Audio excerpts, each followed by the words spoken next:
Iya, iya Mas, paham. Kan saya Siap. ikut itu Mbak Yuni. Lah, kan nanti takutnya kan orang yang nggak seneng. Padahal yang Iya, kita mau ambil kan pingin ceritanya. iya Ya, mau cerita obrol. aja ya. Siap. Bagaimana Ini Mbak? Apa ini masalahnya? gini Mas, kan majikanku kan ngambil 2 pembantu, ya kan. Mm-mm. Lah saya ini yang ngeceng bapaknya, yang teman saya yang ngeceng ibunya, ya Mm-mm. kan. Mm-mm. Terus nggak tahu hari ini eh, maksudnya mbaknya yang satunya lagi ditaruh di toko sana, di toko Mm-mm. tepatnya di dekatnya Mbak Yuni sana, ya Mm-mm. kan. Mm-mm. Terus hari ini tadi tuh nggak tahu ada yang lapor apa gimana, Mm-mm. mbaknya ketangkep sama imigrasi. Mantap. Terus Mantap.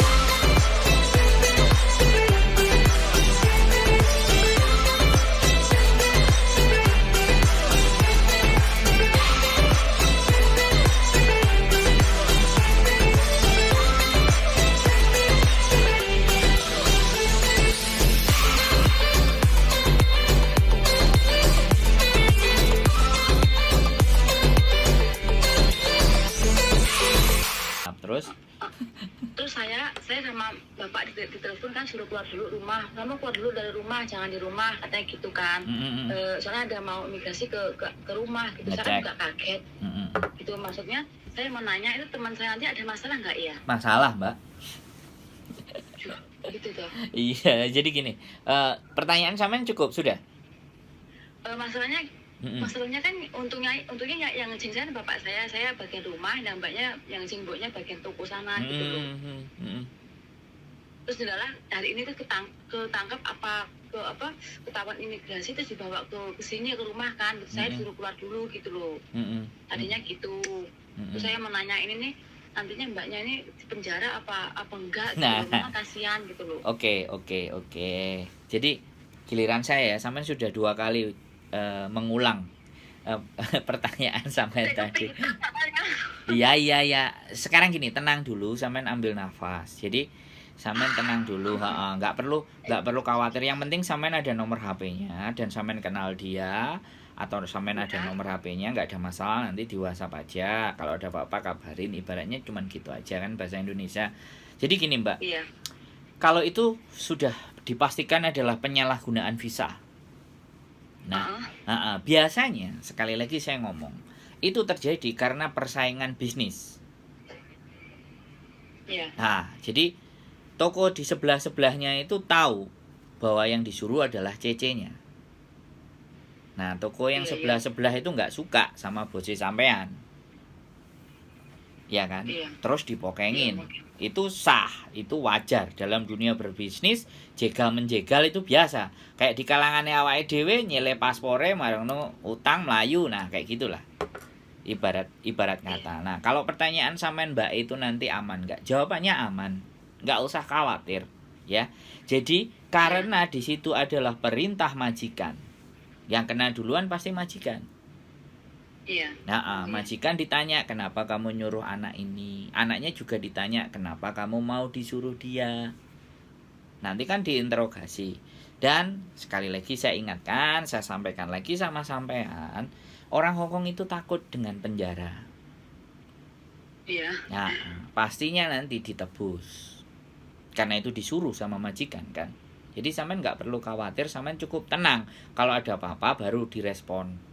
Jadi jangan overthinking. Jadi ketakutan yang berlebihan. Yang pertama, sampean tidak melakukan kesalahan, sampean tetap di rumah.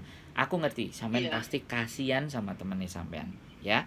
Iya. Satu, Iya. kita tahu. Makanya dengan rasa kasihan itu kita tunjukkan dengan kita tenang, atau kita tenangkan dia. Tenang, nggak ada masalah kamu, no problem, ya. Karena yang nyuruh kan majikan. Kamu bicara aja. Yang nyuruh majikanku lah. Kalau aku nanti disuruh nggak mau, ya aku sebenarnya mau menolak, tapi aku butuh uang, keluarga aku butuh. Dia kalau sampean anaknya teman sampean sempat nelpon sampean, suruh bilang aja kayak gitu, saya nggak ngerti, gitu. saya nggak tahu aturan, tapi ya saya hanya ngikutin apa yang dikatakan majikan. Saya mau maksudnya takutnya nanti teman saya disuruh bayar apa gimana gitu loh. Mbak sampean tak kasih sekarang tak kasih logika dulu. Yang nyuruh temen sampean kan majikan toh Mbak. Iya. Bukan keinginan dia sendiri. Ini beda sama jualan air. Oke, oke, oke. Jadi sampean garis bawahi, ini disuruh majikan, oke? Oh iya. Pembeda Ya, jadi kasus. kalau orang yang tanya ya. Nah, pembeda kasusnya ini adalah ini disuruh majikan. Bukan sampean punya inisiatif dodolan sego dhewe. Dodolan nang toko dhewe, cek kendelmen kan gitu toh logikanya. Iya, iya betul ya, Mas. Ya. Nah, makanya nek sampean tenang. Makanya aku seneng ketika ada yang panik kayak gini. Ditelepon. Oh, itu seneng saya. Karena apa? Menenangkan orang. Kira-kira, Mbak. Aku disenengi karo Gusti Allah ora, Mbak? Iya. Nah, Ya, ya sampean senyum soalnya gitu kan loh. saya kan juga nggak pernah berusaha imigrasi gitu. Iya, sampean senyum dulu, pokoknya ketawa ya. Ben sampean nanti juga bisa menenangkan teman sampean. Nek sampean panik, pasti teman sampean juga akan bimbang. Pasti bingung, Pak. Padahal orang yang terdekat kan sampean. Jadi saya harus nenangin sampean dulu. Supaya Iya, sampean nanti iya. bisa nenangin temennya lagi. Ya. Iya, Pak. Kalau nanti persoalannya blacklist dan apapun semuanya, yang jelas sekali lagi sampean ajarin Iya. dia, saya nggak tahu sama yang hanya disuruh majikan. Saya peraturan tidak paham. Mereka akan dengan hati kok. Oh iya. Nah, nanti kalau misalnya di blacklist atau apa disuruh pulang ke Indonesia, boleh cari saya kalau mau proses ya, kita prosesin lagi, slow kan? Oh iya. Iya, rezeki itu ada di mana-mana. Kalau yakin kita yang nggak keliru, sebenarnya memang kita salah. Cuman kan Iya, kesalahan itu tidak bisa dihempaskan ke kita juga 100%. Majikan ada tanggung jawabnya juga. Makanya dari teman-teman yang nonton konten ini nanti sama ngomong sama sampean, suatu saat lebih berhati-hati.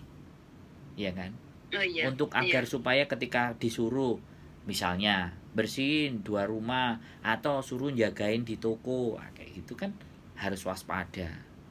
Aslinya sebenarnya majikan itu ngerti, tapi Suna mau dapat Cari yang cuan, murah mungkin ya, Mas.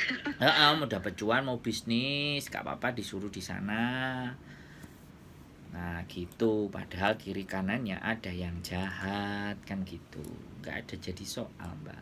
Nah, Oh iya. sekarang gimana perasaan sampean? Wis ada lagi Ya, yang ingin iya, sampean? agak lega sih, Mas. Soalnya kan mendadak banget tadi jam 5 gitu loh. Iya. Pulang saya disuruh keluar, terus mbaknya pulang sama semuanya migrasi satu mobil ke sini kan tadi saya nunggu di bawah. Terus habis itu mbaknya dibawa lagi sama majikan. Nanti aku kepikiran, ya Allah, masa ditahan sih, masa gimana, kan mikir kasihan gitu loh.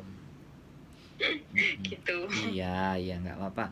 Jadi sampean sekali lagi ya, ketika ada persoalan dan apapun ya, usahakan sampean duduk, cari air minum, duduk sebentar, hela nafas ya. Kemudian baru berorientasi. Kira-kira siapa ini yang bisa saya ajak omong? Ya kan kebetulan Miss Yuni kan sudah nampil di YouTube. Saya kan belum ya. Nanti kan gitu ya. Dari ceritanya sampean nanti kan saya juga ikutan viral kan gitu kan. Tetapi viralnya kan bukan viral yang ngambilin anaknya siapa, ngambilin istrinya siapa kan. Kan viralnya adalah menenangkan bagaimana agar supaya teman-teman itu menghadapi persoalan dengan hati yang tenang dan sedikit mulai berpikir dan tidak terlalu panik kan, itu toh Mbak. Iya, makanya setiap hari kan saya lihat itu Mbak Yuni, jadinya saya tadi kepikiran, coba Mbak Yuni coba gitu, tapi susah banget gitu loh. Iya, makanya nanti lihat Sandro Jabrik, Mbak, wong ganteng sak donya. Sandro Jabrik, wong ganteng sak donya. Sandro Jabrik, iya. Ya, kalau sampean sering nonton punyanya Miss Yuni kan sering nyebut-nyebut, proses dari Indonesia sama Mas Sandro ABCD bla bla bla bla itu. Ya manusianya ini. Tapi manusianya ini yang ngomong sama sampean gitu. Oke, ya. Aku kaget, kok cowok gitu loh, kan aku kaget. Wis panik koncone dicekel. Iki kaget pisan lho cowok gitu kan. Makasih ya Mas ya udah dikasih solusi gimana. Siap. Ditonton. Ini nampil di konten saya nanti. Semangat pokoknya. Nggih, Mbak. Yo. Maaf loh. Aman.